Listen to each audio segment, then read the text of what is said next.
Você está ouvindo o Papo Teca, o podcast do CIB-UFES. Cultura, música, cinema e muito mais.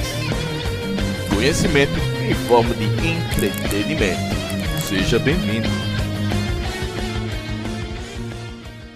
Bom dia, UFES! Está iniciando o nosso sexto programa. Vamos falar aqui sobre Rocky, um lutador, um filme ganhador de Oscar. Nesse Setembro Amarelo, é um filme extremamente importante, é um filme, dramático, um filme... Se tem um filme de motivação, tá aí um filme de motivação. Rocky, um lutador. A gente vai falar muito sobre esse filme. E não estou aqui sozinho, estou aqui com meu amigo Cristiano Leal, que está aqui de volta, já participou do Taxi Drive. Tudo bem, professor? Tudo, meu filho, tudo beleza. Vamos junto aqui mais uma vez, né, professor? Verdade. Vamos nessa, vamos mais um filme aí pra gente destrinchar. Sim. E nós não estamos sozinhos, estamos com a professora Sandra. Professora Sandra, que tem grandes trabalhos maravilhosos lá na UFES, né? Professora de terapia ocupacional, fez trabalho sobre saúde do trabalho. É uma das grandes honras estar aqui com a senhora hoje. Tudo bem, professora? Tudo bem. Nossa, para mim é uma honra estar aqui para a gente bater esse papo gostoso, né?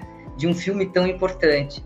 E realmente, vamos deixar a coisa rolar e ver o que acontece, né? Porque, como você falou, é um filme de motivação, mas ele é muito profundo, né? Muita gente não conhece esse filme, porque esse filme é antigo, né? É verdade, é antigo. Então, hoje em dia, se todo mundo pudesse assistir o filme, ia ser bem legal. É um filme que está na cultura pop. Quem não viu, pelo menos já ouviu falar alguma coisa. A trilha sonora é marcante, é uma das melhores trilhas sonoras da história do cinema. E é um filme que realmente, quem não viu, olha, recomendo que veja. E aquele que ouviu falar, veja esse filme, porque é um filme que vale a pena. É um filme profundo, como disse a professora, falou muito bem. É um filme muito profundo, é um filme dramático. Para começar o filme, eu quero mandar um abraço para minha amiga Larissa, que participou do Taxi Driver. Infelizmente não vai poder participar hoje aqui. Mas olha, Larissa, conto com você na próxima, viu? Vamos começar falando sobre o filme. Vamos fazer igualzinho como fez o Taxi Driver e vamos falar sobre o cenário. O cenário é muito parecido com o Taxi Driver, né, professor? É verdade, né? Porque você trata justamente de um filme dos anos 70. Você tem até um jeitão assim de fotografar, né? Muito parecido também, um com o outro. Você tem um jeitão até de dirigir, embora nós não tenhamos, como diretor do Rocky 1, né? Como geralmente as pessoas acabam reconhecendo o filme hoje em dia, um expoente do tipo de um Martin Scorsese da vida, evidentemente, né? Mas de fazer um filme que até a história por trás da produção desse filme talvez seja até maior que o próprio filme. Verdade. É uma história bem dramática do Stallone. Diz até que o Rocky é o Stallone, porque é uma história que se confunde demais com ele. Até ele vendeu até a produtora, falou o seguinte: olha, a gente aceita esse filme, mas não queremos você como ator principal. E até ofereceu um bom valor, mas ele quis gravar, porque era uma oportunidade para ele, sabia que o roteiro era muito bom. E inclusive ele mesmo falou que estava numa época tão difícil que ele vendeu o próprio cachorro, porque ele não estava podendo nem alimentar ele nem o cachorro. E a situação dramática do Stallone é muito parecido com o Rocky, né? O Rocky, o Stallone nesse filme funcionou a carreira do Stallone, assim como criou uma grande franquia com o Rocky, né? É uma história interessantíssima. E naquela época, é um ano de depressivo nos Estados Unidos, tanto em Nova York com o Taxi Driver, como estava na Filadélfia no filme do Rocky, né, professor? Uhum. E aí é um cenário muito cinza, né? Muito cinza. Né, professora? Você achou assim, um cenário muito pesado, né? Não, na verdade, assim, se a gente parar para pensar, no momento da contracultura americana, né, e depois também brasileira. Então, a gente tem uma crise nos Estados Unidos, que a gente teve a crise do petróleo, a gente teve várias crises. Então, assim, a decadência, a questão econômica do país, péssima.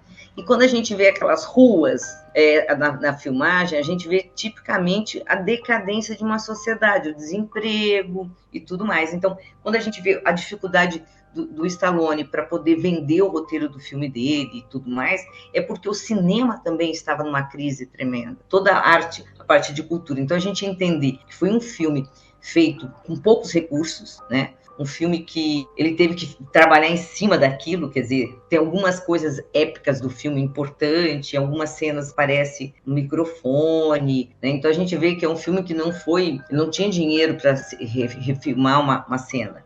Por quê? Porque o país vivia nessa grande crise econômica, né? Foi que atingiu o Brasil também. Então, esse movimento da contracultura, ele fez com que o cinema ficasse mais realista. E foi o que o Rock trouxe pra gente, né? Um filme extremamente forte, trazendo um processo do imigrante, né, no país. Quer dizer, é uma coisa bem, quando eu falei que era profunda, porque todo mundo vê o filme como um filme de motivação e de boxe. E, na verdade, eu vejo um filme retratando a sociedade americana naquele momento, aquela década muito forte. E no Brasil não foi diferente, só chegou aqui um pouquinho depois, né? Que foi justamente o momento do AI-5, uma série de questões que marcaram a sociedade. Então, é um filme que, para você entender esse filme profundamente, você tem que saber o momento que ele estava sendo gravado no mundo, né? Sim. Aí fica bem interessante. O interessante é que eu acho que as pessoas estão num grau de melancolia, num grau de, vamos dizer assim, é um pessimismo tão grande que as pessoas são duras. E eu acho interessante no filme do Rock é que todo mundo é duro, e o Rock não quer se igualar ao meio, parece que ele reluta em não ser engolido pelo meio que ele vive. É um meio pessimista. Eu acho que o Rock é um cara que não quer ser, mas ele vê que... Por exemplo, tem uma cena que ele leva a menina, a Maria, que ele tira do bar, ele dá o conselho a Maria, e aí no final a Maria fala assim: ei, Rock, toma isso aqui pra você, bobão. E ele fala: porra, quem é você pra dar conselho, né? Então ele tenta ser um cara legal, mas o meio é tão pesado que ele parece que está sendo absorvido para aquele ambiente. Ele é um cobrador do agiota e ele não quer quebrar o dedo do rapaz que está cobrando, embora queira o trabalho dele. Então ele é muito maior do que o ambiente que ele está, na minha opinião. O Rock ele é muito maior do que o ambiente, mas o que falta no Rock é uma oportunidade de quebrar. Mas eu acho que é um cenário, como a senhora falou, um cenário de depressão, né? Todo mundo meio que sem esperança, meio sem esperança. E o Rock é aquele cara otimista, mas ele precisa de uma oportunidade. Não é mais ou menos isso, Cristiano? Você acredita, assim, mais ou menos? É nesse ponto que você vê? Eu acho que, de certa forma, é como você falou. Inclusive, ele ecoa o próprio criador, né? Embora eu tenha até lido a respeito, que ele também se baseia livremente em um ou outro lutador que ele conheceu. Houve, inclusive, um processo, né, por debaixo dos panos, vamos dizer assim, de um dos lutadores que achou que a história era bem parecida com a dele, né? E aí meteu um processo. E eles acertaram extrajudicialmente, vamos dizer assim, né? Sempre é comum isso lá, antes de chegar à justiça comum. E, inclusive, quando eu vejo assim, o cara cresceu, acho que os primeiros 10 anos da vida dele foram lá em Filadélfia. Embora ele não seja de lá, né? Mas ele cresceu lá. Então ele já tinha vamos dizer assim, um afeto pela cidade. E motivos práticos também, porque, ao que consta, quando ele foi olhar a história e tudo mais, ficaria mais prático, inclusive, que fosse um lutador da Filadélfia do que propriamente de Nova York, né? Por isso que ele resolveu também pela Filadélfia. E por conhecer também os lugares, né?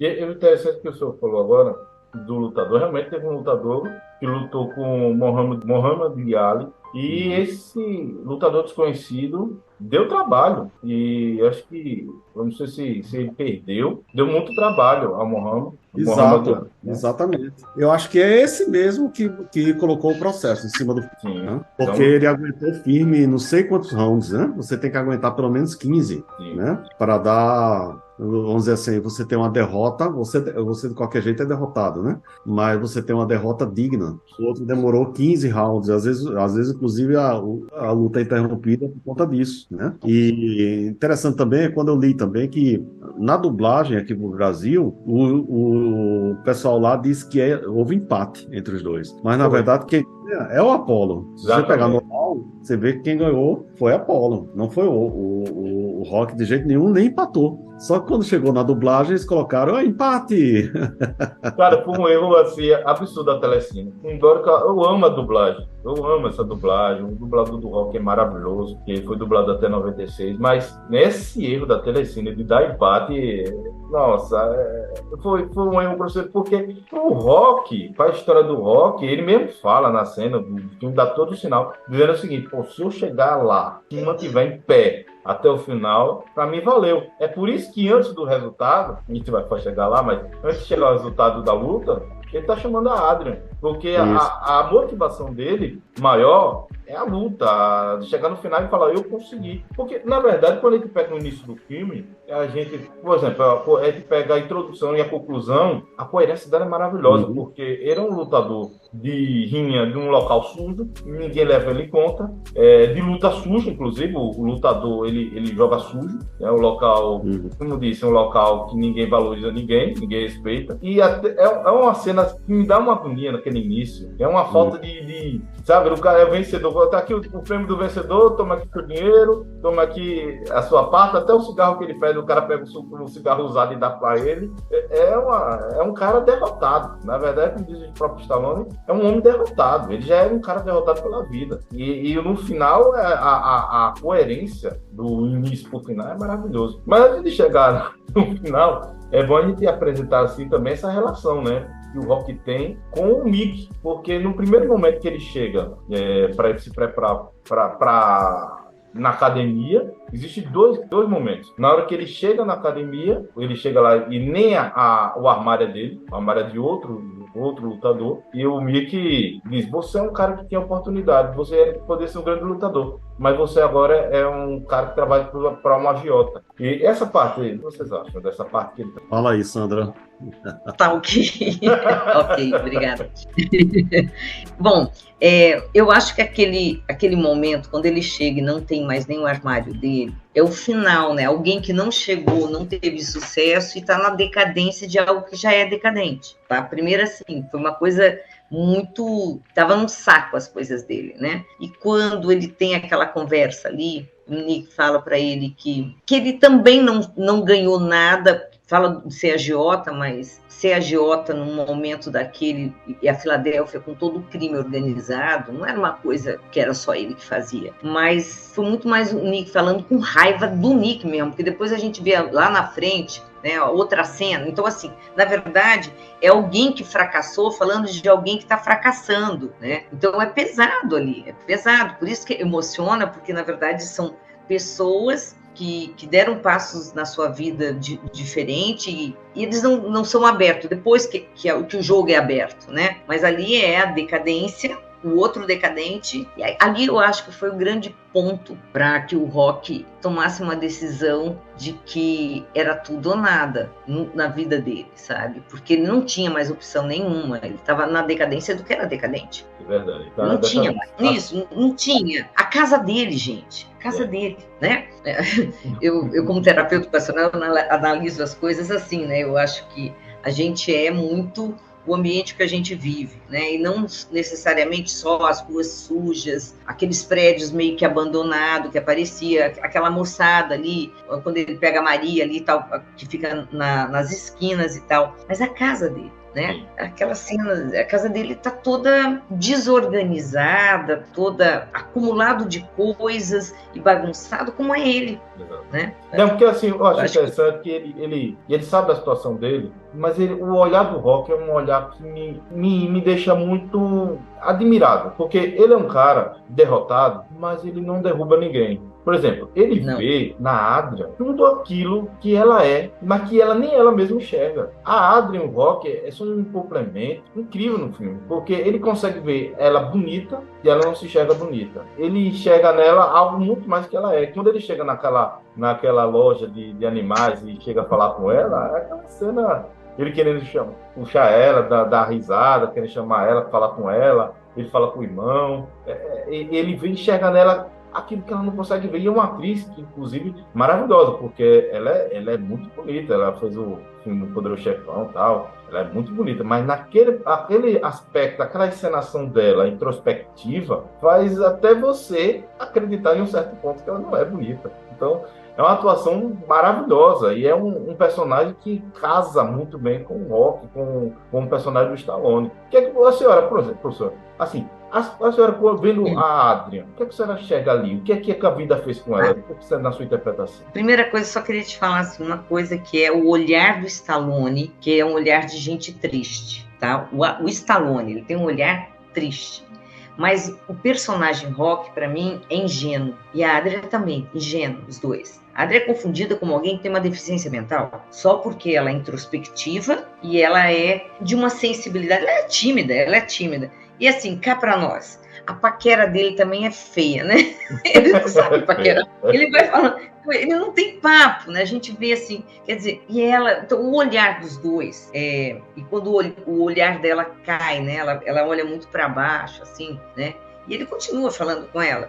Ali, na verdade, eu tenho duas pessoas extremamente sensíveis, é assim que eu enxergo, que ele, além de ingênuo, ele é sensível, e ela, tímida e sensível. E ali os dois se enxergam. Um enxerga o outro, é como se fosse um espelho, entendeu? É o espelho. Ele fala para ela, provavelmente, o que ele gostaria de ouvir, né? E ela fica muito tempo sem falar nada, né? Depois ela abre, né, a coisa. Mas é isso, é como se um necessitasse do outro, porque se vê um no outro, com suas dores e seus amores, mas tudo muito, no caso dele, eu acho, muito ingênuo. Ele é muito simplório para falar, né? Um personagem muito direto, assim. Ele não elabora o discurso dele para falar as coisas. E ela é extremamente tímida, que quando ela solta alguma coisa, é até meio assustador, né? Quando ela fala, nas primeiras vezes que ela começa a se posicionar. E aquela criação com o irmão extremamente machista, porque queria que ela atrapalhava a vida do irmão, né? O irmão estava parado cuidando dela, ele mesmo falava assim, né? Sim. Então, e ele também menosprezava ela foi muito, justamente assim, da inteligência dela. Ela servia para cozinhar, para limpar, né? Mas não... E ali os dois, para mim, o Rock, os dois se enxergaram. Foi uma complementação. E eu acredito que amor é isso, né? A gente vai buscando coisas da gente no outro, o outro da gente, né? Então... Mas ele é ruim de paquera, hein?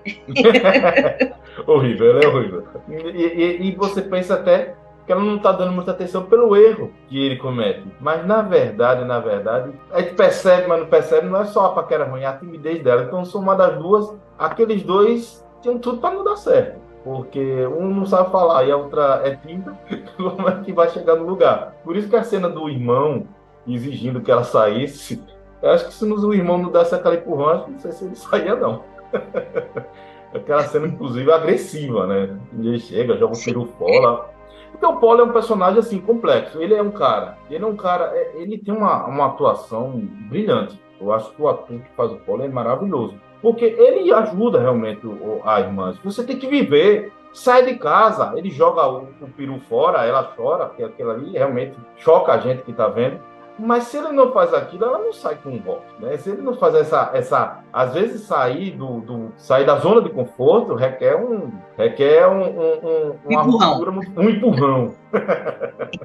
Um empurrão. Foi um empurrão que o Paulo fez. E essa apresentação dos dois personagens maravilhosos, do Rock, da Adrian e do Mick, né? Até ele faz a apresentação dos personagens, tal, mostra o Rock, querendo ser uma pessoa tentando, de forma simplória, como a senhora falou, tentar ser uma pessoa diferente, mas ele não tem estrutura, não tem nada. E aí, quando surge a oportunidade da luta, eu encontro o mundo do Rock e o mundo do Apollo, do cara que é vencedor e quer mostrar ao mundo que ele é vencedor, e o cara que é derrotado e que quer uma oportunidade. O encontro desses mundos. E aí rompe por completo. Aí sim começa o filme. Nós temos um Rock que abre essa oportunidade, e ao mesmo tempo um Rock que se descobre, não só como lutador, mas como pessoa. Aí quando surge o Mick, depois que a luta surge, aquele diálogo do Rock e do Mick, ali sim eu vejo começar o filme do Rock, o lutador mesmo ali. Porque o Mick é um cara derrotado. Ele enxerga no Rock aquilo que ele foi como derrotado. E ele vê no Rock uma oportunidade. E ele passa o conselho para o Rock. E eu acredito na mensagem do Mick.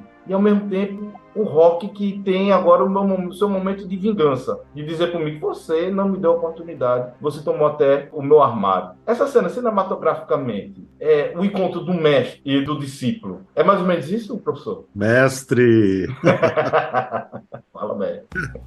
Diga, mestre. Meu filho, tem vários, vamos dizer assim, subtextos a serem analisados nesse filme, né? O pessoal chega e diz assim, eu canso de ver gente dizendo que cinema é uma arte menor, cinema é só entretenimento, né? Literatura é muito melhor. Cada um no seu espaço, eu acho, não é não? Porque ele poderia, inclusive, ele poderia, inclusive, ter feito um romance antes, que era muito comum naquela época. Você faz o romance e você mesmo transforma o romance num roteiro para um filme. Aquela época foi bem pródiga nesse tipo de exemplo, né? E mesmo assim, o cinema ele permite uma série de coisas que um romance não permite. Como um romance também permite uma série de coisas que a mídia audiovisual também não permite, evidentemente, né? Quando você está lendo, você cria a voz dos personagens, você cria o ritmo da leitura, é seu, você escolhe, eu quero ler esse livro de 200 páginas, não vou demorar 6 meses para conseguir ler esse livro, enquanto que um outro de 800 páginas eu leio em 2 semanas, né? Então o ritmo tem a ver com você, as vozes dos personagens têm a ver com você, a imaginação tem a ver com você na literatura. No cinema isso aí já é dado praticamente pronto para você, né? São outras pessoas que criam isso aí, as vozes, as interpretações, os maneirismos, enquadramentos, planos, né, enquadramentos de câmera, a direção de fotografia, a música e tudo mais, já entrega a você, evidentemente. Mas não implica que isso não tenha também outros subtextos, né? Então você, às vezes, tem um diálogo que no papel pode parecer grande coisa, mas quando você coloca 2 atores ali, que não precisam ser grandes atores, mas 2 atores bons, vamos botar assim, né? Você já dá um outro subtexto ali, né? Então você tem todo esse subtexto das lutas internas de todos esses personagens. Que horas eles estão em conflito e tem horas em que eles estão numa certa, vamos dizer assim, sincronicidade durante o filme, né? Então, um filme que ele vai e volta nisso aí. Há conflitos e há interesses em comum também entre eles, né? Tá todo mundo ali sonhando com uma vida melhor, na verdade. E isso é uma coisa que, se você olhar bem, pegar Estados Unidos, anos 70 e tal, onde a periferia ali nas grandes cidades sofria realmente, né? Então as pessoas se identificaram com esse tipo de filme. Diferente do Taxi Driver, que dá uma sensação de ficar baixo, embora que é maravilhoso esse filme, o Rock te coloca pra cima, e ele te faz ser uma pessoa melhor. Porque, por exemplo, poderia ser o momento dele se vingar do Mickey e falar: Mickey, você não me deu oportunidade. Ele até fala, ele até joga na cara do Mickey: e agora? E agora que eu estou tendo essa oportunidade, você vem? Quando o Mickey sai, e ele sai atrás do Mickey, tipo assim: Mickey, vem pra cá, vamos lutar junto. Aquela ali é uma cena de... ali sim é um herói, né? Você vê um Rock também que ele tem uma oportunidade de mostrar quem ele é, né? Ele consegue, a partir do momento que ele é visto, ele consegue mostrar que ele é uma pessoa boa, embora que ele sempre foi uma pessoa boa. E ele dá a oportunidade pro Mickey, e o Mickey se vê nele, né? E para a franquia toda, o Mickey se torna, e o Rock se torna realmente uma relação muito mais forte do que de um treinador. Ele se torna realmente praticamente pai e filho. E daquele momento ele constrói uma relação com o Mickey. Ele conhecia o Mickey, mas agora a relação dele começa ali. E eu acho muito bonita essa relação, começando desse jeito, tão sincera. Ela começou de forma tão feia e termina de uma forma tão bonita, eles se juntando porque a vida é isso. O filme do Rock é um filme em cinza, escuro, sujo, a cidade suja, mas mesmo nesse ambiente assim, tão feio, as relações das pessoas, você consegue enxergar o melhor da pessoa, mesmo em locais feios. Eu acho que o bom do Rock é isso, sabe? Que é essa relação do Mickey e ele se formando.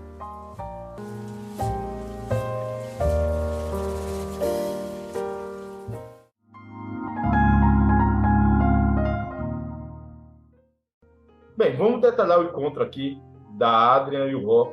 Tem um momento que os dois se encontram, como a gente tinha falado anteriormente, que o Paulie deu esse empurrão. E aí surge esses dois, sai para sair daquela forma concha, daquele jeito simplório do Rock, dá um jeito para andar de se patinar, né, no gelo, e aí vai pro quarto, para casa dele, do Rock, aquela casa que a professora Sandra falou tão bem, que dá uma agonia. Ela meio que tenta, ela fica desconfortável, e também na visão da época, mulher sozinha com o homem e tal, tem toda essa visão. Sem falar que ali é uma comunidade de italianos, né? Sim. Então tem aquele catolicismo, aquela coisa toda, né, conservadora e tal, que deixa a pessoa meio sem jeito, realmente. Agora que ela já é tímida, né? E eu gosto da simplicidade do Rock, que ela fala: não, eu queria falar pro meu irmão: você tem telefone? Não, eu não tenho telefone, pra que telefone? E as pessoas ficam ligando, não. Aí, não, que eu quero falar pro meu irmão. Aí ele abre a janela e fala: ô, Paulo! A sua irmã tá aqui, viu? Beleza, tá aqui, ok. É uma cena assim, uma simplicidade. Só pra rua toda ouvir. Pra rua toda, tá bom. E a cena do beijo é da cena... Meu Deus, que cena é aquela? Eu não consigo dizer que cena é aquela. Eu sempre acho impressionante o contraste, né, dos dois. Nesse primeiro filme, o segundo e o terceiro já, né? Já estão fazendo família, ela já está usando roupas bem melhores, o cabelo está mais sofisticado e você vê que ela está mais solta nos outros filmes. Embora que nesse filme ela fica mais solta, porque na cena que ela confronta o irmão disse, você não vê assim na vida, deixa ele... Que a cena, vou falar dessa cena, porque Polly, ele é um personagem muito complexo. Ele quis ajudar o Rock, né? Ele quis ajudar o Rock. Ele, inclusive, ele pede ao Rock ajuda para poder ser agiota igualzinho e tal. Mas quando ele percebe que a irmã tá feliz, o Rock tá indo fazer a luta dele, e ele vê que vai ficar sozinho, aquela cena que ele chega para ela e fala, ele desesperadamente diz que vai quebrar a perna do Rock, ele briga com ela. Aquela cena ali, para mim, quer dizer o seguinte: eu vou ficar só. Eu só tenho a minha irmã tá indo embora. Só que ele não sabe falar, porque ninguém ali sabe falar, né, de sentimentos. Ali ninguém é assim, todo mundo é duro. A vida é dura. Isso. E aí ele expõe aquela interpretação que é maravilhosa, aquela interpretação. O que ele, assim, professora, para você, o que o Paulo quis dizer ali, naquele momento? Bom, eu vejo de uma outra forma, que não, a gente não pode aqui dizer que é uma coisa ou outra, porque cinema é uma arte, como uma arte você vai interpretar como você quer e no momento que você está, né? Então, eu lembro perfeitamente, quando eu assisti esse filme a primeira vez, foi um momento muito importante do Brasil e também dos Estados Unidos, né? Aquela coisa assim, a Guerra do Vietnã tinha... Os Estados Unidos tinha perdido, a gente estava um movimento de hippie chegando no Brasil, que sempre chegou 10 anos atrás, né? Então, quando você vê aquele filme, você interpreta de uma forma. Aí, eu vendo o filme depois, eu interpreto de outra. Por mais, primeiro que realmente ninguém sabe falar de sentimento. Não mudou muito, né? Até hoje, eu acho que as pessoas têm muita dificuldade de falar de sentimento. Mas lá, é o momento que as pessoas, naquele filme, as pessoas economizavam palavras, né? Tanto é que até a hora de começar o treino do Rock para entrar na luta, né? É um filme parado, é um filme que tem muita imagem, se fala pouco, tanto é que tem muita gente que não sabe a história, para ali naquela hora, não quer assistir o filme. Porque ele é assim, ele é feito em duas partes, e a parte maior dele, né, de tempo, é naquela relação de mostrar como é que era a relação das pessoas, o desemprego ou subemprego. Naquela época, na década de 70, alguns sindicalistas foram assassinados, então a gente tem que entender que ali todos os homens e todas as mulheres, né, a população estava com muita desesperança. E quando ele vê, né, o Rock de um jeito, a irmã do outro, eu entendo que eles têm medo de ficar sozinhos, mas mais do que isso, é um questionamento da vida dele, porque ele está muito feliz com a vida dele. Ele não queria trabalhar lá onde ele estava trabalhando, com carne, ele queria entrar para trabalhar como agiota. Na verdade, ele estava infeliz, mas é que o país, a cidade mostrava o que era desesperança. E aí que é o lance bonito quando você fala do Rock, né, que você fala com muita paixão, Anderson, né, dele. Porque, na verdade, porque naquela situação em que existia, né, na cidade, no país, ele ainda tinha esperança, ele é o cara resiliente, ele é o cara que realmente mostra que quando você acha que acabou, você pode começar, né? E ali, para mim, aquela cena é muito mais de desespero do que, tipo assim, eu vou ficar sozinho. Eu acho que não tinha muito a ver com ele ficar só, mas ele analisar que ele não conseguiu, ele tentou algumas coisas. E quando ele briga com a irmã, né, na verdade, assim, é como se ele estivesse tirando um peso dele.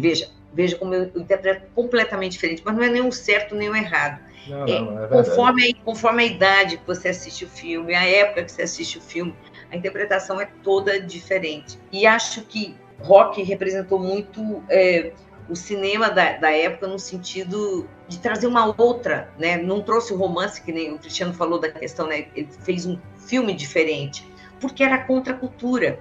Era o tropicalismo aqui no Brasil, a contracultura traz isso, faz uma inversão, um filme lento e escuro no começo, onde as relações são duras, complexas entre as pessoas, apesar dos personagens serem simples, as relações eram complexas, porque eles não tinham comunicação entre eles, né? E depois que ele passa a ser um filme, até um romance, né? O romance demorou para acontecer, né?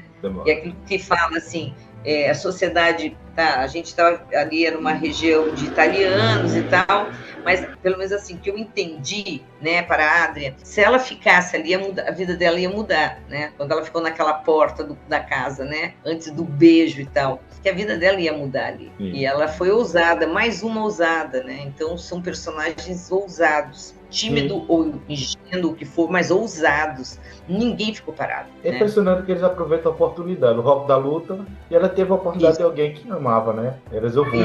Né? E aquela cena dela confrontando o irmão é maravilhosa. Foi forte, hein? Muito forte. Ali ela cresceu. Ali foi o crescimento do personagem dela, dizer, eu não sou mais a mesma. A partir de hoje, eu não sou aquela mulher calada que vou aceitar o que você fala. A partir de hoje eu tenho gosto, tenho vontade, e eu não devo nada a você. Essa parte que ele fala, eu não te devo nada. Aquilo ali é dizer assim, eu agora estou viva, agora eu vou viver. É muito forte.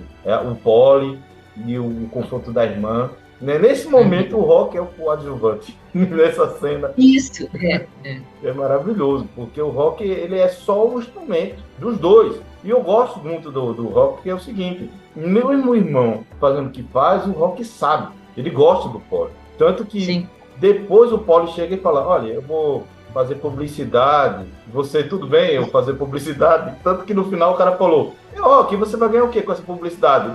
O meu amigo vai ganhar tanto, ele faz de graça. Eu gosto disso, o Rock, ele é muito coração, eu acho ele, é porque eu falo que eu gosto do Rock, porque é o seguinte, os Estados Unidos viviam num período de depressão. É um período muito triste. Ele perdeu uma guerra. E o Rock é uma esperança do início ao fim do filme. Mesmo no cenário feio, falando, vamos persistir, insista. Eu acho que, eu digo mais, eu acho que o Rock é um brasileiro. Essa foi boa. Sim. Mas é incrível, eu acho bonito isso no Rock. Eu falei da ingenuidade, né? A ingenuidade, ela é fantástica, porque leva o indivíduo a acreditar naquilo que, se a gente for racional, a gente pensa assim, é impossível, o percentual disso dá certo, né? A racionalidade, ela te impede de tentar o impossível, e o ingênuo vai no impossível, né? E ele foi. E o Rock é um cara que ele é resiliente, não só na luta, mas na vida. Sim. Na cena que ele chega na entrevista e é zumbado e tal, falando mal dele, o Paulo até sente, o Paulo fala, sabe? Fica com raiva na entrevista. E ele chega para padre e fala, sabe a hora que eu disse que não ligava e que disse que eu não fiquei triste? Ela assim, quando ele fala só para ele, fala, pois é, eu fiquei triste. Mas, tipo, eu consegui, né? A vida é isso. Ele é tipo de uma pessoa que apanhou a vida toda. Rock é o exemplo da pessoa que vive apanhando e fala, eu não posso parar porque eu apanhei. Eu tenho que seguir em frente. Tem a cena linda do treinamento, das melhores trilhas sonoras que eu já vi aquela música subindo, crescendo, ele treinando, se preparando, mostrando o treinamento, o dia a dia, e depois daquilo tudo ele fala, padre, eu acho que eu não sei, eu acho que eu não consigo. Como você treinou tanto, eu acho que eu não consigo. Mas se eu permanecer em pé, para me valer. Essa cena é a cara do Rock. A senhora que trabalha com essa questão do trabalho, né? A dificuldade do levantar de manhã cedo para persistir. É mais ou menos. Porque ali, veja, a gente estava vendo um esporte, e ele não era um esporte de elite, não era. Então ele estava num submundo. Até as lutas que ele tinha, né, no começo eram horrorosas, né? Então, o submundo. E mostra o submundo do trabalho também. Mas é um lugar onde não tinha emprego, né? Aquele momento. Não é só aquele lugar. É que o filme ele mostra bem isso. E daí você vê também duas classes sociais bem diferentes, né? Quando aparecia a Rock, né, e a comunidade dele, e daí quando apareceu o Apollo com aquele luxo todo. Então, assim, a gente tinha uma divisão na sociedade, né? Mas ali, na verdade, a persistência dele, né, enquanto um imigrante, um cara que não estava nem no país dele, por isso que ele se calava, né? O imigrante tem isso, o imigrante não precisa necessariamente ser o cara que chega, mas o pai chegou, o imigrante, ele está num país que não é dele, ou que foi recebido num país que não é dele, dificuldade de comunicação com as pessoas, então ele retrata muito isso. Quando ele fala, que ele ficou chateado, mas ele não falou aquela hora, que o pessoal na entrevista estava zombando dele, né? É típico mesmo também do imigrante, né? E aí o emprego das pessoas, que nem era o que tinha, né? E aí que eu acho que é a grande questão, né? Acreditar no sonho, porque trabalhando ele não ia sair dali, num trabalho de cobrador, o que fosse. A única forma que ele tinha de realizar sonho, na verdade não é sair dali, mas de se realizar, porque ninguém se realiza sendo um cobrador de agiota, né? Então, assim, a única chance é fazer aquilo que ele gostava, não que ele precisava fazer para se sustentar, porque ele não lutava para se sustentar. A gente viu a miséria de dinheiro que eles recebiam, né? Ele ganhava mais fazendo o trabalho tido como ilegal, digamos. Então, ali para ele não era trabalho, era a possibilidade de algum momento mostrar para ele mesmo que ele fez o máximo que ele podia. E foi ali no esporte. Então, quando ele falou, não preciso ganhar, né? Mas porque primeiro que ele percebeu mesmo, quando ele foi visitar lá o estádio pronto, ele olhou e falou assim, não, eu não vou ganhar, mas eu quero fazer bonito. Ali ele mostrou a garra, realmente a música no treino mostra essa coisa da motivação, é uma música que é usada no boxe até hoje, né? É uma música que lembra motivação e superação, mais do que isso, a superação de um indivíduo. Então ele foi se superando para realizar um sonho, é isso. Então é o que a gente, né, para mim foi o que mais me marcou. O trabalho em si era a ausência do trabalho naquele filme, né? A ausência ou o emprego. Agora, o professor, é o seguinte, na jornada do herói, cinematograficamente, onde é que o herói morre? Deixa eu ver a jornada do herói no fim do rock. Professor? Quem é agora? Eu? É você, professor. É você, Cristiano. É você. Sobre a jornada do herói, onde você vê ali? Aqui assim, pensando na vida, sabe? É um filme para refletir mesmo. Não, se falando de Jornada do Herói, eu conheço um pouquinho, né? É verdade. Um pouquinho só. Não, ali tem evidentemente, todo um monte de fases daquele esquema da Jornada do Herói, né? Do Joseph Campbell, que foi ele que fez toda a esquematização do que ele via nos mitos antigos, né? E você tem até um cara muito bom, que ele tem a Jornada do Escritor, que é um livro excelente, que trata da jornada do herói adaptado aos filmes, né? E, se não me engano, acho que um dos capítulos, agora que eu estou me lembrado, vou me lembrar agora, um dos capítulos trata de Rocky, justamente. Olha aí. Né? Porque ele tem uma série de coisas ali, né? Porque a jornada do herói é o quê? Na verdade, é uma pessoa que está lá fazendo parte de uma comunidade, né? Ela não está desperta para o que a comunidade precisa, ela vive na bolha dela, até que ela recebe uma mensagem, vamos dizer assim, um chamado, né? Chamado herói que se chama. E aí ela primeiro recusa essa aventura, depois ela é levada à aventura, ela passa por eles chamam em inglês de threshold, aqui seria limiar, né, que é um limite para você ir para o mundo exterior, no qual você vai ter embates, no qual você vai encontrar mentores, né, e você vai ter um grande embate no final e depois você volta com a recompensa para sua família. No meio disso tudo, que eu resumi o máximo possível de resumo que eu pude dar agora, né, como se eu pegasse a Bíblia e colocasse praticamente uma folha A4, o Gênesis e o Apocalipse, uma folha só. Vocês mesmos citaram aqui vários momentos em que o Rock chega a ponto quase que de desistir, né? E que ele é levado, inclusive, para baixo por outros personagens também. Já basta ele ter a vida que ele tem, né? Você ainda tem pessoas que, em lugar de colocarem para cima, né? Elas também estão vivendo aquela vida, elas também estão desesperançadas, né? Então elas se colocam para baixo, evidentemente. Só que você, quando olha ali, ele tem aquele treinador, Mickey, o Mickey, é. Que, a curiosidade, ele é feito pelo Burgess Meredith, que é a cara que fazia o Pinguim daquela série do Batman. Aquela série dos anos 60, né? Que o pessoal dava um soco e aparecia bum, bang na terra. Ele é justamente o Pinguim, né? Foi o mais famoso dele. E é o grande mentor dele naquela história toda. Tanto que ele é relembrado nos outros filmes, né? Porque assim como, inclusive, ele morre num dos filmes, não me lembro se é o segundo. É o terceiro.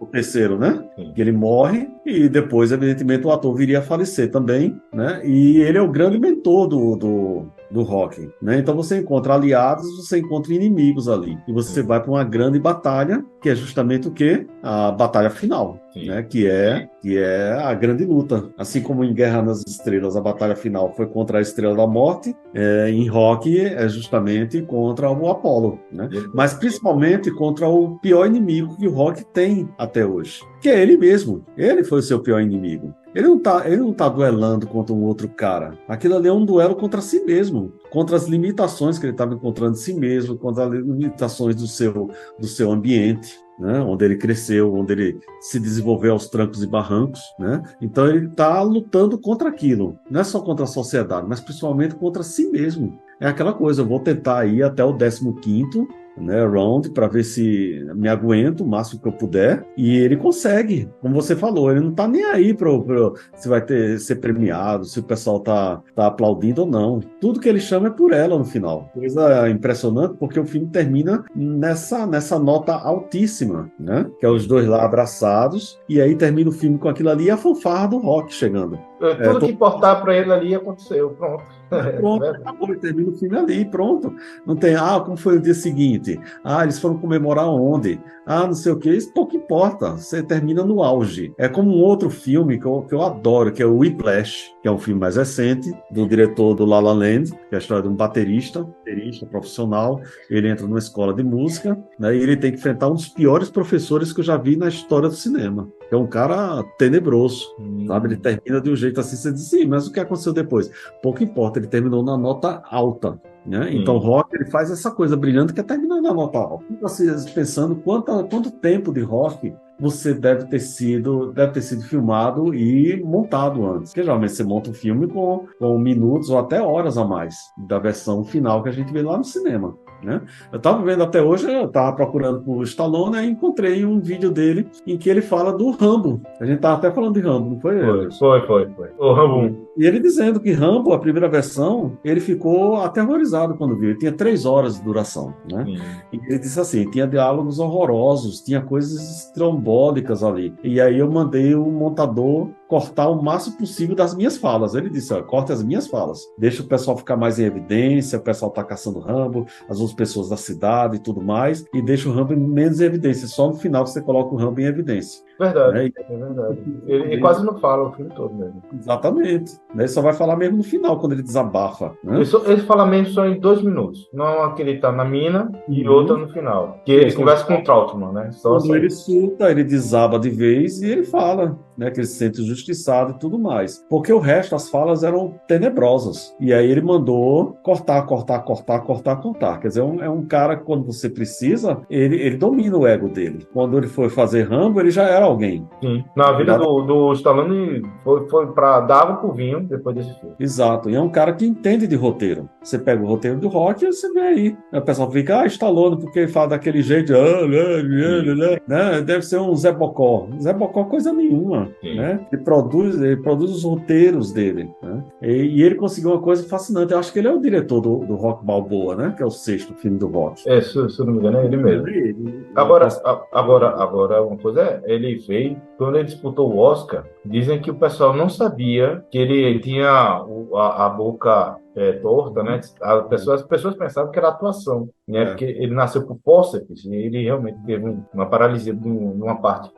Não reduz o trabalho dele de jeito nenhum, mas o pessoal não esperava, né? Que ele fosse falar assim, né? Fosse falar assim. Por isso que, inclusive, não quiseram ele, né? Porque por causa disso, da beleza dele, ele foi lá e contra esse estereótipo de Hollywood, ele foi lá e fez e quase ganhou o Oscar. Exatamente. E outra coisa, tem um outro filme dele que é excelente, que se chama Copland. Não sei se vocês já viram também. É um filme com Robert De Niro, inclusive.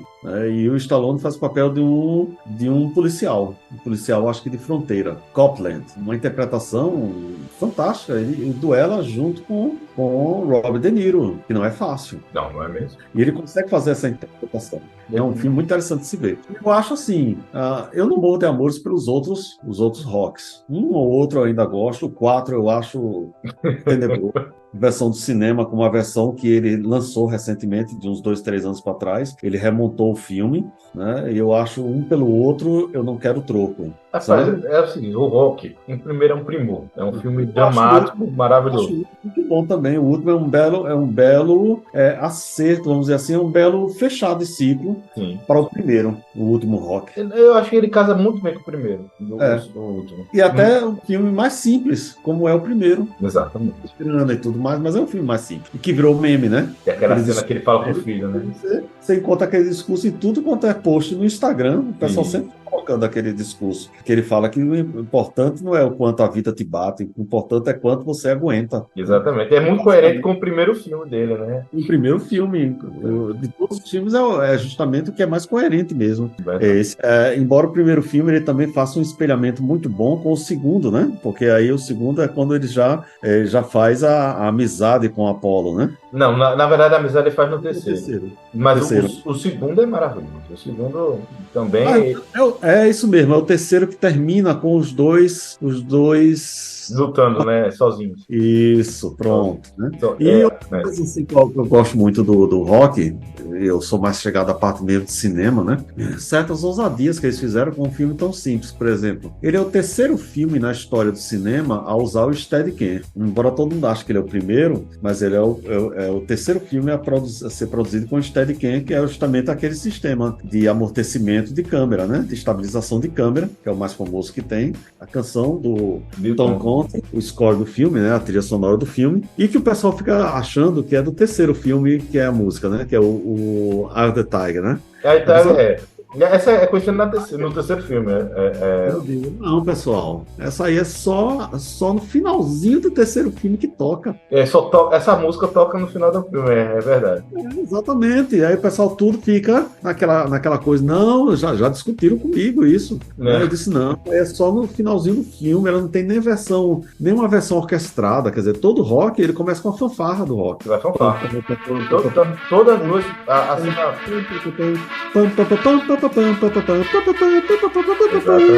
e aparecem as letras bem grandes na rock, né? Que é o iniciozinho da música Gonna Fly High, né? Que é justamente aquela toda ali que às vezes eu passava para os meus alunos na aula de música no audiovisual, e aí eu fazia questão de fazer a tradução da letra enquanto passava a cena do filme. E você pega um Stallone, o auge físico dele, porque enquanto estavam filmando aquilo ali, tem uma hora que ele tá correndo no porto, ele passa por um navio, enquanto ele tá correndo, né? E nessa hora, você tem a impressão que o filme ele foi acelerado, porque ele aumenta a corrida dele, a velocidade dele. E o cara que estava operando a câmera, que é o Garrett Brown, que é o inventor do Steadicam, ele disse que aquilo ali não é o filme acelerando na montagem. Aquilo ali é o próprio Stallone dando uma acelerada súbita, que eles tiveram que acelerar o carro também para acompanhar o cara ali no meio. Fantástico. E pior que dá para notar isso, né? Dá para notar que ele puxa. É uma atuação física muito boa, né? Exato. Então você tem toda uma montagem espetacular ali, que eu acho que é no segundo ou no terceiro, que eles fazem de novo, só que aí o pessoal já conhece o Rock. Então quando ele passa ali pelo mercado, no segundo. Ele passa como quase um desconhecido no primeiro filme, o pessoal começa a segui-lo, né? As crianças. No segundo filme, Aí o cara já é famoso, sim, né? Então você tem algumas coisas interessantes. A gente fala, por exemplo, da Adrian junto com ele no rink de patinação, que aí o pessoal ele consegue o rink de patinação tarde da noite, já sem ninguém, né? Ficam os dois ali mais caindo do que patinando. E uma coisa interessante é que essa cena só existe assim de um modo extremamente, vamos dizer assim, íntimo, né, intimista, porque a produção achou que ia ficar muito caro pagar todos os extras. Na verdade, a cena era para ser feita junto com um monte de gente ali, patinando no horário normal. Então eles resolveram esperar terminar o expediente e tudo mais para poder fazer a cena no decorrer da noite. A noite inteira filmando aquilo ali sem ninguém, porque eles não podiam se dar o luxo de pagar os extras. Sempre tem uma ideia de como o filme foi feito com um orçamento minúsculo, 1 milhão e pouco, não chegou nem a $1.100.000. Foi 1.075.000, um negócio assim, que gastou para fazer o filme. Ele gastou 4 milhões em marketing e gastou 1 milhão na produção. Você tem uma coisa estranha, né? Mas enfim. Mas a diversidade ajudou muito no filme. Ficou muito bom essa cena. Foi um filme tenso de fazer, porque ele tinha, no máximo, 30 dias. O acordo era 30 dias. Você entrega o filme em 30 dias, ou a gente toma o filme de vocês e a gente coloca o ator que a gente quiser. Conseguiram fazer o acordo, né, com a United Artists para fazer o filme. E aí ele rodou em 28 dias. Em 28 dias entregar, né, os rolos para serem montados na pós-produção. Isso se tornou apenas um dos melhores filmes da história. Só isso. E outra coisa, o cachorro dele tá no filme, né? Porque ele pegou o cachorro de volta. Pegou de volta. volta. O dinheiro que ele recebeu, ele comprou o cachorro de volta. Exato. O cachorro do filme, inclusive. Aquele cachorro que sai com ele no filme é o cachorro que ele vendeu. Exatamente. E participa do 2 também. Exatamente. Né? Eu me lembro de alguns anos atrás eu ter visto, inclusive, eu acho que era um discurso, uma palestra dele no YouTube, não tem legenda nem nada, mas ele contando do fundo do poço em que ele estava ali. E que ele tinha sido obrigado a vender o cachorro e tudo mais. A história real, ela se espelha no filme, o filme se espelha na história real também. E, de certa forma, há uma sinergia entre realidade e ficção. Sim. Enriquece muito mais, né? É.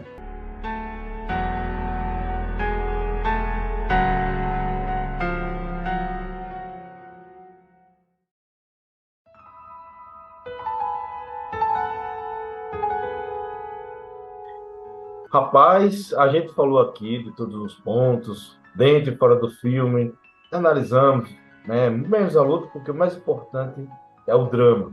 E eu quero fazer duas perguntas. Primeiro, mereceu o Oscar? O que vocês acham? Mereceu o Oscar de melhor filme? Professora Sandra? Vou passar a bola. Não, vou passar a bola para o Cristiano.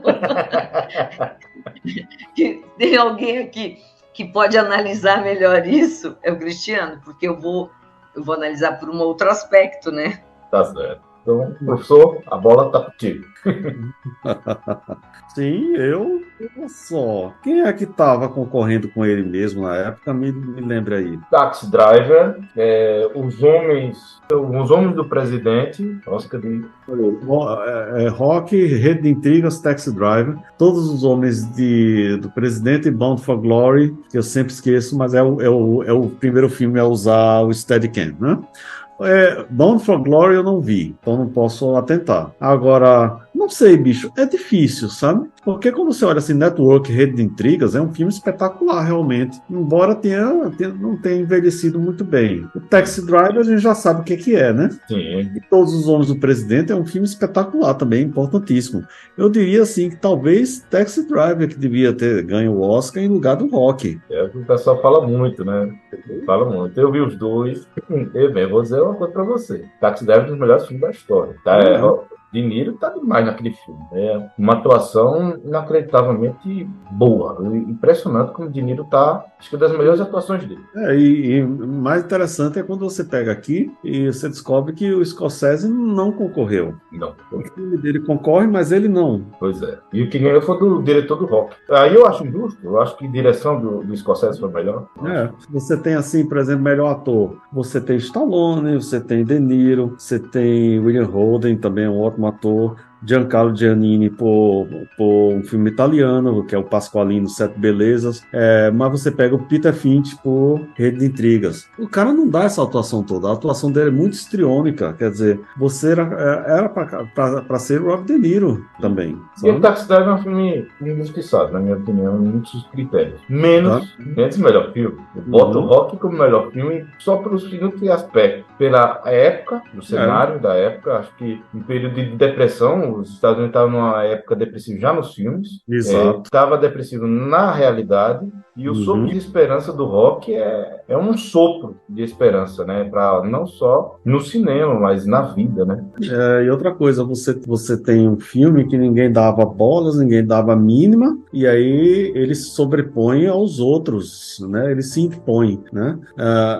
Que é uma coisa que todo mundo gosta, né? Eu também gosto disso aí, daquele negócio assim, aquela pessoa que ninguém dava nada para ela, que luta com aquilo tudo ali. O filme é uma luta ganha, tanto pelo cara que fez o filme como pelo personagem, né? Então é natural que eles acabem premiando justamente esse filme aí. Inclusive, acho que foi o que teve a maior bilheteria do ano, que foi o Rock. E é mais um motivo. A gente está falando de uma indústria, né? Que é muito mais apesar de ser Academia de Artes Cinematográficas de Hollywood, né? Mas você sabe que isso é só para dar um ar mais acadêmico, mais artístico, tudo mais. A gente está falando da indústria. É um prêmio de indústria, né? E embora eles gostem muito disso, eles gostem muito da figura, que é difícil você traduzir para português, né? Que é o underdog, né? Que é aquele cão de rua, que a gente poderia traduzir como cão de rua, né? O underdog, que é aquele cão de rua sarnento que está ali abandonado na sarjeta e que aí ele é o que vence. Exato. Derrotado vence, né? Esse ano, como aconteceu esse ano, com Tudo em Todo Lugar ao mesmo tempo, que é um filme que foi feito despretensiosamente, né? Com pessoas desconhecidas, né? Relativamente desconhecidas, vamos dizer assim. O pessoal conhecia esses atores, mas estavam tudo no ostracismo. E aí você desponta com vários prêmios, né? Porque um filme que sobrepôs a superproduções do ano. Eu imagino assim, eu queria estar de volta naquela época, só que 1976 estava com 10 aninhos. Eu queria estar naquela época tendo uns 20 a 30 anos já, e estar ali com eles para saber como é que foi aquela emoção de você ver que o filme que você está fazendo tão pequeno está sendo acolhido por tanta gente. Verdade. Agora, professora Sandra, e você? Para a sua opinião, você assistiu esse filme na época? Mereceu o Oscar ou não? Para mim, sim. Por quê? Porque retratava muito que a gente... na verdade, a fantasia, sabe? Quando é uma época onde a gente precisava disso. A gente precisava de ver alguém que sai, como todo mundo, numa dificuldade e consegue vencer. Porque ele venceu para quem estava assistindo. Venceu não a luta, né? Mas a luta também, veja, eu não acho que é erro. Não foi erro nenhum de falar que ele venceu. Então, ele criou bem essa questão, assim, de todo mundo, né? A gente saía, eu lembro, morava no interior, tinha um cinema lá na cidade, o que é raro hoje nas cidades do interior ter cinema, né? Mas lá tinha um cinema enorme. A gente saía todo mundo, assim, numa euforia, sabe? Porque parece que igualava a possibilidade. Então, é isso. Acho que pra gente ele ganhou o Oscar, entendeu? E eu acho que pro Stallone, o Oscar nem foi tão importante. Ele na década de 70, no início da década de 70, ele fazia filme pornô.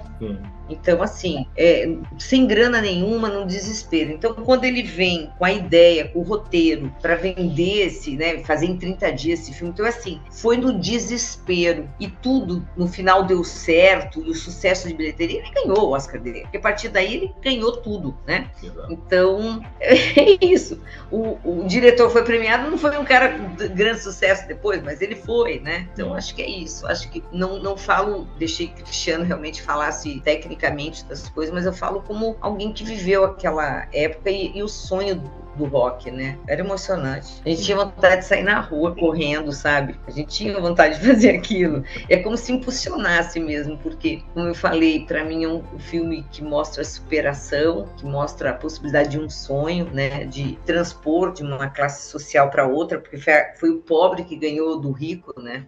Tem isso, né? Então, assim, é aquela coisa... E a época que a gente vivia, que era uma tremenda ditadura, mas que se vendia pra gente uma coisa boa, que não era real, né? E a questão do movimento hippie, a Tropicália, quer dizer, tinha um monte de questões acontecendo no país que alegrava muito, e o filme alegrou a gente. Este filme alegrou o brasileiro, entendeu? E alegra até hoje. E alegra até hoje. Tanto que no Setembro Amarelo aqui, o Setembro Amarelo é perfeito. Para a pessoa que está assistindo que não vai vencer, que está triste, olha, e eu quero ver você não levanta da cadeira e fala, eu vou vencer. Mas eu acho legal isso que você está colocando, porque assim, sobre esse aspecto, hoje a gente tem um público que vai assistir esse filme e não vai gostar, não vai entender nada, porque é a turma que quer tudo pronto, que quer tudo na mão, que acha muito chato, a turma da rede social, que tudo é muito raso e rápido, né? E ele é um filme longo. E é o que eu falei, o começo dele, a boa parte dele, ele é escuro, ele mostra coisa feia, essa rua feia, as pessoas não são bonitas. Depende muito, né? Eu acho que para hoje é um filme que realmente, ver as críticas, a gente fala assim, eu parei de assistir no começo, me deu sono. O pessoal fala, é um absurdo, né? Mas assim, acho que é por aí mesmo, é um filme importantíssimo. É porque é de outro tempo, né? É uma época que os filmes eram um pouco mais lentos. Mas ele é atemporal, né? Eu acho que tem alguns filmes que marcam a gente, né? E eu acho que o cinema tem essa questão mágica, né? Você recomenda esse filme, nesse Setembro Amarelo? Como se eu recomendaria? Eu com certeza, porque hoje em dia as pessoas gostam de, quando elas vão falar sobre um assunto, elas trazem aquilo, né? E na verdade a gente tem que trazer o oposto, né? Eu acho que sim, acho que é um filme lindo, né? Realmente, eu recomendaria. Aí, professora, eu também recomendo. Professor Cristiano, você recomenda também? Eu recomendo 5.000 vezes. Aí.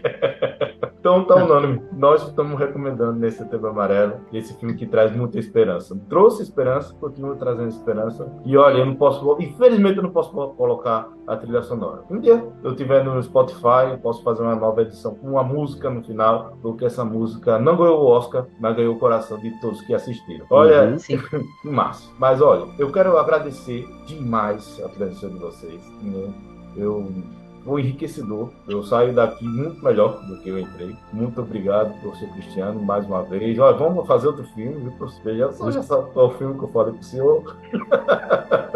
E, professor, tem alguma mensagem para falar? Não, rapaz, eu acho que esse é um filme que, num mês como esse, ele deveria ser, vamos dizer assim, prescrito. Gostou dessa? Uma prescrição, né? Tipo uma receita. Vamos receitá-lo, né? E que a pessoa que fosse receitada ainda recebesse um textozinho dizendo o que é que aconteceu nos bastidores, pra ela ver que também foi uma história de superação de um cara que já estava entregando os pontos, já não tinha mais o que fazer, vendeu o próprio cachorro, estava prestes a ser despejado. Tinha o quê? Acho que ele tinha $200, talvez menos de $200 na conta, e não tinha mais o que fazer na vida, né? Ele apostou tudo nisso. Lutou na vida e no filme. Lutou na vida, lutou na tela e lutou na vida. Pois é, professora, e aí? Tudo que você tem alguma mensagem para dar para a gente agora, nesse final? Olha, quando você falou, né, Setembro, esse filme perfeito, né? Uma música bem alta, assim, né? Tocando bem alto para tocar o coração das pessoas. Mas eu queria muito mesmo agradecer essa oportunidade de estar aqui, Andres. A gente se cruzou há muitos anos, né? A gente teve algumas experiências dentro do campus, né, de Lagarto, foi bem legal. E foi numa conversa na biblioteca que você falou, né? Foi. Então, assim, confesso que eu fiquei um pouco apreensiva, porque realmente não é minha praia analisar produções assim, né? Mas eu olhei para o filme e lembrei o que eu vivi, né? Então, tudo que eu falei aqui foi muito mais de uma vivência pessoal e de um grupo, né, que assistiu, que a gente tinha possibilidade. A gente ia muito ao cinema, né? É engraçado, estudantes jovens, 14 anos a gente lotava cinema, 12 anos lotava cinema, que acho que era a única possibilidade da gente enxergar algo fora daquilo que a gente está vivendo, né? Então, queria agradecer muito, foi um prazer estar aqui. Cristiano, bárbaro você, eu não conhecia, fiquei encantada com as coisas que você falava. E é isso, Setembro Amarelo, a gente tem que levar mensagens assim, como o rock. Aí, obrigado, professor, é uma honra muito grande. Essa conversa já tinha há muito tempo, um dia vamos gravar um dia. E esse dia chegou, estou muito feliz por ter aceito esse convite e vamos gravar outras vezes. Filme é que não falta, né? Claro. Vamos gravar. E olha, eu vou dizer a vocês o seguinte: foi um prazer muito grande falar sobre esse filme. A professora Sandra passou o coração dela, o que ela assistiu, o professor Cristiano, todo o conhecimento que ele passou também no coração dele, o meu, né? Esse filme aqui é o meu top 10. Eu espero que vocês tenham gostado desse programa e até a próxima. Valeu! Valeu!